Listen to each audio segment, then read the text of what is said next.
बालवीर जी से क्यों अपने विचारों को हम सभी भक्तों के बीच में रखने का प्रयास करें। बोलिए माता भगवती माँ काली की, बोलिए श्री सतगुरुदेव जी भगवान की।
कन्वारा धाम की पावन भूमि पर विराजमान माता भगवती माँ काली के श्री चरणों में कोटि कोटि नमन करती हूँ, वंदन करती हूँ, प्रणाम करती हूँ और विशेष रूप से उनके श्री चरणों में प्रणाम करती हूँ, जिनकी कृपा से हम आप सभी के बीच में बैठ करके अपने शब्दों को रख पा रहे हैं। ऐसे परम पूज्य सतगुरुदेव भगवान के श्री चरणों में कोटि कोटि नमन वंदन करती हूँ, प्रणाम करती हूँ और यहाँ पर आए हुए सभी भक्तों से, सभी धर्म प्रेमी भाई बहनों से सादर जय भवानी की करती हूँ। जय भवानी।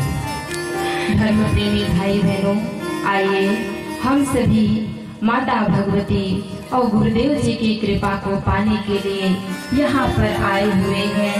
तो कथा में प्रवेश करने से पहले अपने तन मन को पवित्र करते हुए एक छोटे से संकीर्तन के माध्यम से माता भगवती और गुरुदेव जी की शरण को ग्रहण करें।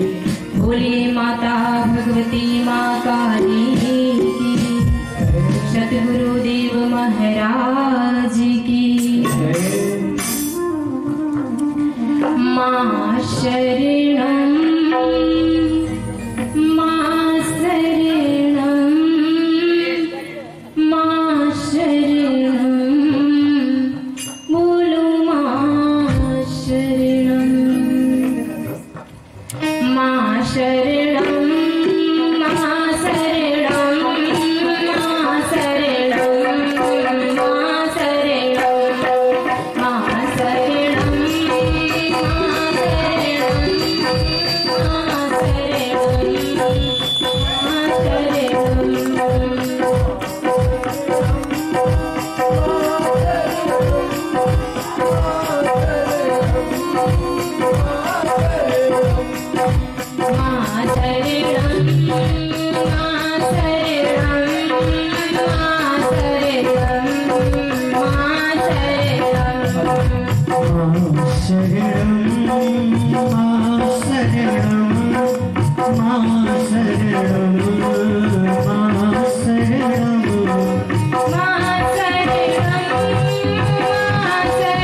शरणम माँ शरणम माँ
काली की, सद्गुरुदेव महाराज की।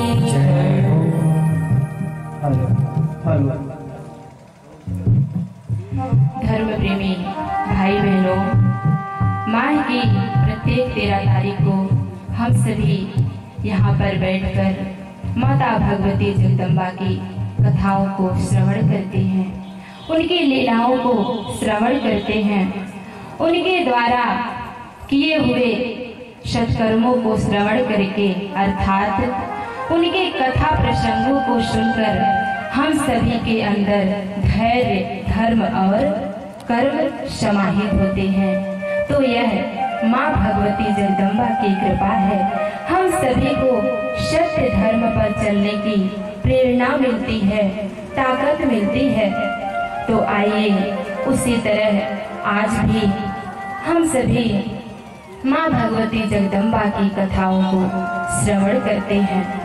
तो देवी भागवत के तृतीय स्कंद के 3वें अध्याय में एक ऐसा प्रसंग आता है जिस समय पंचवटी से माता सीता का हरण हो जाता है। तो प्रभु श्री राम एक साधारण मनुष्य की भांति रोते बिलखते हुए अपने पत्नी सीता को खोजते हैं। कभी लताओं से पूछते हैं, कभी पशु पक्षियों से पूछते हैं, तो कभी वन में रहने वाले मृगों से पूछते हैं। तो प्रभु श्री राम की इस दशा को देख करके श्री गोस्वामी तुलसीदास जी रामचरितमानस में लिखते हैं कि हे खग मृग, हे मधुकर श्रेणी, तुम देखी सीता मृग नैनी। प्रिय बंधुओं, जो तीनों लोगों के पालनहार कहे जाने वाले, जो विष्णु अवतार माने जाते हैं, वह आज अपनी पत्नी का हरण हो जाने पर इतना दुखी हो जाते हैं कि लताओं से पूछते हैं, पशु पक्षियों से पूछते हैं कि तुम लोगों ने मेरी पत्नी सीता को देखा है? अरे तुम लोग बोलते क्यों नहीं, चुप क्यों हो? धर्म प्रेमी भाई बहनों, प्रभु श्री राम इतना दुखी हो जाते हैं कि उन्हें यह तक समझ में नहीं आ रहा है कि पशु पक्षी पेड़ पौधे बात तो करते हैं, परंतु वो मनुष्य की तरह बात नहीं करते। वो इतना दुखी हो जाते हैं। तो मेरे भाई बहन, जिस तरह से यदि किसी के यहाँ कोई अचानक दुर्घटना घट जाती है, कोई परेशानी हो जाती है, तो जो उनके आसपास के लोग रहते हैं, पड़ोसी, उनके रिश्तेदार वगैरह जो रहते हैं, तो वो उसे समझाते हैं कि भाई धीरज रखो, धैर्य रखो, साहस करो, धीरज धरो तो उतरहु पारा। धीरज रखो तो निश्चित ही आप समस्याओं से, दुखों से पार हो जाओगे। तो इस तरह से नाना प्रकार की बातें उसे समझाते हैं, उसे सांत्वना देते हैं। तो उसी तरह से लक्ष्मण जी भी अपने बड़े भाई प्रभु श्री राम को समझाते हैं कि भैया धीरज रखो, धैर्य रखो, साहस करो, माता सीता मिल जाएंगी। भैया आप रोइए मत, क्योंकि रोने से व्यक्ति की बुद्धि कमजोर होती है, उसका दिमाग कार्य करना बंद कर देता है। जो सोचने विचारने की जो क्षमता होती है वो कम हो जाती है। तो भैया आप दुखी मत होइए, हम दोनों मिल करके माता सीता को खोज लेंगे। तो इस तरह से लक्ष्मण जी अपने भाई प्रभु श्री राम को समझा करके जैसे ही शांत होते हैं कि उसी समय वहां पर देवर्षि नारद जी का आगमन हो जाता है। तो देवर्षि नारद जी भी अपने वीणा में सुरों को छेड़े हुए वहां पर आ जाते हैं, तो उनकी वीणा से कौन सा स्वर निकलता है कि नारायण। तो आइए बड़े भाव के साथ सभी मेरे साथ बोलेंगे, श्रीमन नारायण नारायण नारायण, श्रीमन नारायण नारायण नारायण, श्रीमन नारायण नारायण नारायण, श्रीमन नारायण नारायण नारायण, श्रीमन नारायण नारायण नारायण, श्रीमन नारायण नारायण नारायण, श्रीमन नारायण नारायण नारायण, श्रीमन नारायण नारायण नारायण, श्रीमन नारायण नारायण नारायण, श्रीमन नारायण नारायण नारायण, श्रीमन नारायण नारायण नारायण, श्रीमन नारायण नारायण नारायण, श्रीमन नारायण नारायण नारायण, बोलो नारायण नारायण नारायण, बोलो नारायण नारायण नारायण,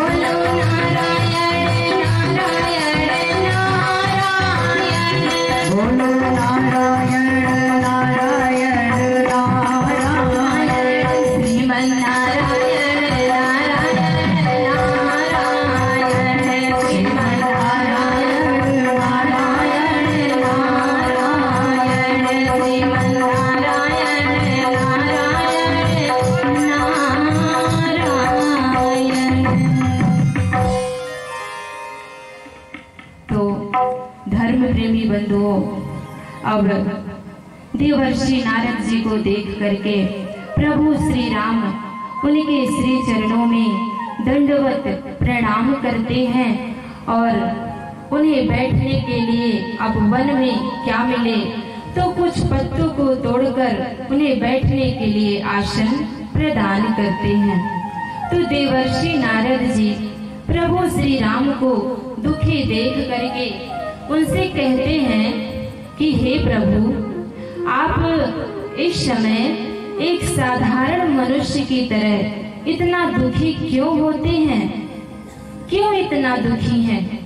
मैं जानता हूँ कि माता सीता का हरण दुष्ट रावण ने किया है, क्योंकि जब मैं देवलोक में था तब मैंने सुना था कि रावण अज्ञानतावश वो अपनी मृत्यु को न जानने के कारण अज्ञानतावश वो माता सीता का हरण करके ले गया और आपका जन्म उसका वध करने के लिए ही हुआ है। हे राम, मैं आपको एक पूर्व की घटना बताता हूँ कि पूर्व जन्म में ये जो माता सीता है, यह एक अत्यंत तपस्या करने वाली ऋषि की कन्या थी। यह भी वन में रहते हुए कंदमूल फल खाते हुए तपस्या करते हुए अपना जीवन व्यतीत कर रही थी कि एक दिन ये रावण उसी वन में पहुंच जाता है और इसकी दृष्टि उस मुनि कन्या पर पड़ती है। तो ये उसके पास जाकर के उससे विवाह करने के लिए कहता है। तब वो मुनि कन्या जो थी वह विवाह करने से इनकार कर देती है। तो उसके इनकार करने पर अब रावण ही तो है, रावण वो सोचा कि मेरी बातों को इसने इनकार कर दिया, तो वो जबरदस्ती उसका हाथ पकड़कर घसीटते हुए अपने महल की ओर ले जाना चाहा। तब वो कन्या अत्यंत क्रोधित हो जाती है और क्रोधित होकर के रावण को श्राप दे देती है। कहती है कि हे रावण, तूने मेरे तपस्वी शरीर को छुआ है, तूने मेरा तप भंग किया है तो मैं तुझे श्राप देती हूँ कि मैं इस भूतल पर किसी के गर्भ से जन्म ना लेकर के एक श्रेष्ठ स्त्री के रूप में प्रकट होंगी और तेरे वंश के विनाश का कारण बनूंगी। ऐसा कह करके वो कन्या अपने योग बल के द्वारा, तप बल के द्वारा अपने शरीर को जला करके भस्म कर लेती है। तो हे राम, यह मुनि कन्या लक्ष्मी के अंश से उत्पन्न हुई वही सीता है, जिसे अज्ञानतावश रावण ने हरण करके ले गया है और आपका जन्म इसका वध करने के लिए ही हुआ है। क्योंकि रावण के आतंक से तंग आकर धरती माता व्याकुल हो जाती है, व्याकुल हो उठती है, क्योंकि रावण का आतंक इतना बढ़ गया था कि वह इतना अनीति अन्याय अधर्म करने लगा था। तो उसके इस अधर्म को देखकर श्री गोस्वामी तुलसीदास जी रामचरितमानस में लिखते हैं कि बाढ़े खल बहु चोर जुआरा, जे लंपट पर धन परदारा, माँ नहीं मात पिता नहीं देवा, साधुन सन करवावहि सेवा। इतना अधर्म बढ़ गया था, इतने आसुरी विचारधारा के लोग हो गए थे कि वो ना अपने माता पिता को मानते थे और ना ही साधु संतों को मानते थे, बल्कि उल्टा उन्हीं से अपनी सेवा करवाते थे, संतों से सेवा करवाते थे। इतना असुरी विचारधारा के लोग हो गए थे, जिसे देख करके धरती माता इतना व्याकुल हो जाती है, दुखी हो जाती है और वो दुखी हो करके गौ का रूप बनाकर देवताओं के साथ मिलकर के श्री हरि नारायण विष्णु जी के पास जाते हैं। तो हे राम, उसी के फलस्वरूप आपका इस धरती पर अवतरण हुआ है, आपका जन्म हुआ है। तो एक बात और आपसे कहना चाहूंगा कि आप धैर्य को धारण करें। माता सीता किसी के कहने पर आने वाली नहीं है, क्योंकि मैं जानता हूँ कि वो एक धर्म परायण नारी है, पतिव्रता नारी है। वह लंका में रहते हुए भी दिन रात आपका ही ध्यान करती हैं। आप चिंता बिल्कुल भी मत कीजिए। और हे राम, अब रावण के अंत का समय आ गया है, उसका विनाश करने का और माता सीता को उसके चंगुल से छुड़ाने के लिए आप जो है तो नवरात्रि में माता भगवती जगदम्बा का व्रत उपवास कीजिए। निश्चित ही उनकी कृपा से आप रावण पर विजय प्राप्त कर लेंगे, क्योंकि ब्रह्मा विष्णु महेश ने भी, इंद्र ने भी इनका अनुष्ठान किया था, इनकी आराधना की थी। और जब मधु और कैटव का आतंक बढ़ गया था तो उनका वध करने के लिए श्री हरि विष्णु जी ने भी माता भगवती जगदम्बा की आराधना की थी। तो हे राम, आप भी लंका पर विजय पाने के लिए, रावण पर विजय पाने के लिए आप भी माँ भगवती जगदम्बा का नवरात्रि में व्रत उपवास कीजिए। तो धर्म प्रेमी बंधुओं, प्रभु श्री राम देवर्षि नारद जी की बातों को सुन करके कहते हैं कि हे प्रभु, माता भगवती जगदम्बा का पूजन कैसे किया जाता है, उनका व्रत उपवास हम कैसे करें। तो ऐसा सुन करके देवर्षि नारद जी कहते हैं कि हे राम, वह नित्य सनातनी है। शृणु राम सदा नित्या, शक्ति राधा सनातनी, सर्व काम प्रदा देवी, पूजिता दुख नाशनी। हे राम, वह नित्य सनातनी है, सभी के दुखों को दूर करने वाली है और सभी के कष्टों को पल में वो दूर कर देती है।